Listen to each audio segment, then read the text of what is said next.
5 दिन और सुबह के 9 बज गए थे। सड़कों पर गाड़ियों की लंबी लाइन लगी हुई थी। लोग जल्दी जल्दी में अपने काम पर जा रहे थे। बच्चे स्कूल जा रहे थे। किसी को इतनी फुर्सत नहीं थी कि कोई किसी से बात तक कर ले। शहरों में सुबह से शाम तक यही माहौल रहता है, पर वरदान इस मुंबई शहर की भागदौड़ भरी जिंदगी से बिल्कुल अलग था। वो मुंबई में 4 साल से अकेला रहता था। वो एकदम मस्त और बिंदास था। सारा सामान कमरे में फैला पड़ा था। घड़ी का अलार्म 7 बजे से बज रहा था और वरदान टांगे फैलाकर सो रहा था। चादर नीचे पड़ी थी, तभी उसने करवट बदली और अलार्म घड़ी में हाथ लगा। घड़ी फर्श पर धड़ाम से गिर गई और वरदान एकदम उठा और आंखें मलते हुए बाथरूम की तरफ भागा और ऑफिस के लिए तैयार। वह सिर्फ आधे घंटे में तैयार होकर बाहर निकल गया। वरदान बहुत ही मॉडर्न और खुलकर जीने वालों में से था। 3 साल से तो वो पढ़ रहा था और इसी साल एक नई जॉब लगी थी। वरदान के स्टाइल वाले अंदाज पर लड़कियां तो आसानी से फिदा हो जाती हैं और वरदान सबकी आग भड़काकर हंसकर चला जाता। वरदान के इतना मॉडर्न होने के बावजूद वह एक बहुत नर्म दिल और अच्छा इंसान था। ऑफिस में सभी उससे बहुत खुश रहते थे। वरदान के इस बिंदास मिजाज के कारण उसके दोस्तों की भी गिनती नहीं थी। राह चलते उसके दोस्त बन जाते थे। दिन आराम से धीरे धीरे कटते जा रहे थे और फिर एक दिन वरदान का जन्मदिन आया। ऑफिस वालों ने बिना बताए ही उसका जन्मदिन मनाया और ढेर सारे गिफ्ट्स दिए। उसके दोस्त उसके पीछे पड़े थे कि वो अपने जन्मदिन की एक अच्छी सी पार्टी दे। वरदान और उसके दोस्तों ने फैसला किया कि पार्टी शनिवार रात को रखी जाएगी ताकि सब लोग संडे को आराम कर सकें। वरदान को बहुत खुशी हुई कि उसको इतने अच्छे दोस्त मिले। वरदान ने सारे गिफ्ट्स अपनी कार में रखे और ऑफिस से घर के लिए निकल पड़ा।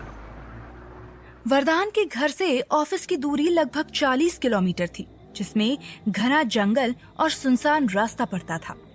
शहर से बाहर होने के कारण रात को अक्सर इन रास्ते पर कोई आता जाता दिखाई नहीं देता था। वरदान गाड़ी में तेज गाने चलाता हुआ जंगल से गुजर ही रहा था कि अचानक उसका फोन बज पड़ा। वरदान फोन पर कहता है, हाँ माँ, कैसी हो? जन्मदिन की बहुत बहुत बधाई बेटा। कहो, कैसी रही पार्टी? अरे माँ, कहाँ पार्टी शार्टी, आज तो बस ऐसे ही थोड़ा एंजॉय कर लिया दोस्तों के साथ। शनिवार को रखूंगा पार्टी। अच्छा है बेटा, भगवान ऐसे ही तुम्हें खुश रखे। और अचानक मोबाइल में अजीब सी गड़गड़ाहट होने लगती है। वरदान हेलो हेलो करता रह जाता है और अपने आप से ही बोल उठता है, यार, इस जंगल में आते ही नेटवर्क गायब हो जाता है, हद है।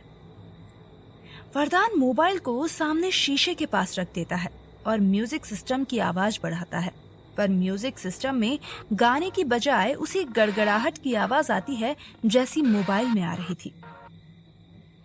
मैंने तो MP3 ऑन करके रखी है, उसमें ये आवाज। मैंने तो MP3 ऑन करके रखी है, उसमें ये कैसी आवाज आ रही है?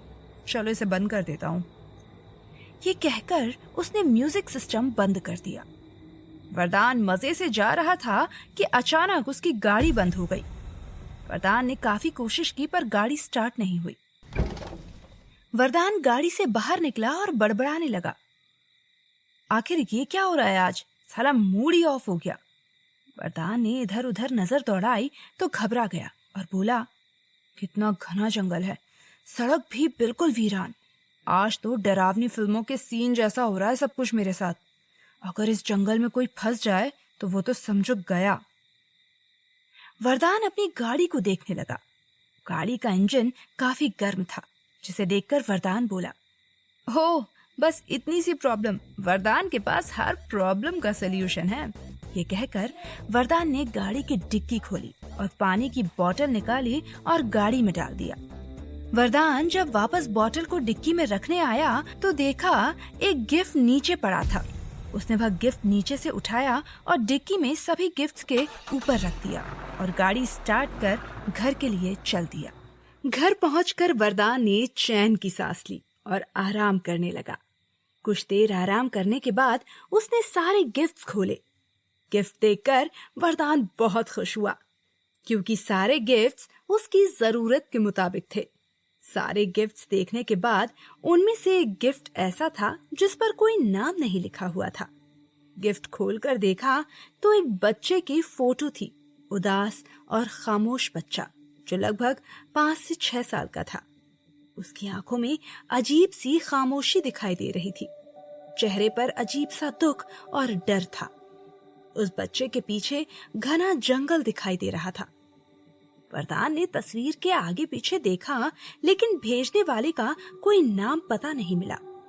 तस्वीर देखकर वरदान को अजीब सा लगा, लेकिन उसने अपने बेडरूम में उस तस्वीर को टांग लिया और सो गया।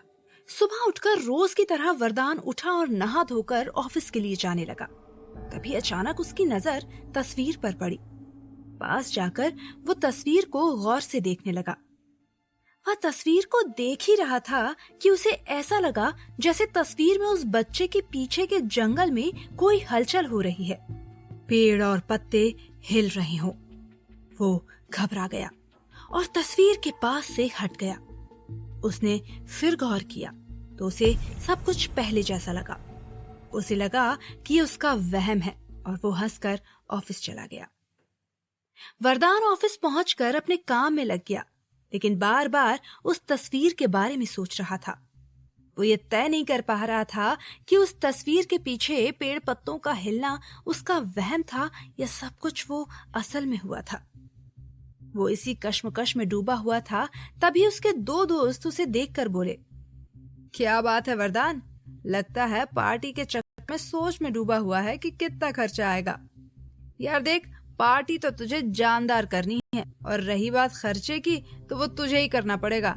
अबे कंजूस, इतनी कंजूसी करके करेगा क्या? ये सुनकर वरदान बोला, अरे नहीं यार, ऐसी कोई बात नहीं है। पार्टी तो मैं इतनी जानदार दूंगा कि तुम लोग याद रखोगे, और मैं पार्टी के बारे में नहीं सोच रहा था यार। हम समझ रहे हैं तू किस बारे में सोच रहा था। हमें पता है कि तू कितना कंजूस है। चल ठीक, सोच ले कि कितने पैसे खर्च करने हैं। बस आज की बात है, कल तो हम पार्टी तुझसे लेकर ही रहेंगे बेटा। ये कहकर वरदान के दोस्त अपने अपने कामों में लग गए। शाम होते ही वरदान फिर ऑफिस से घर के लिए निकल पड़ा। उसी रास्ते और घर आ गया। घर आकर सबसे पहले उसने उस तस्वीर को देखा। तस्वीर में सब पहले जैसा ही था। अब उसे यकीन हो गया था कि ये सब उसका वहम था। वरदान ने पार्टी का मेन्यू तैयार किया और सो गया। करीब 2 बजे के आसपास वरदान को ठंडक महसूस हुई।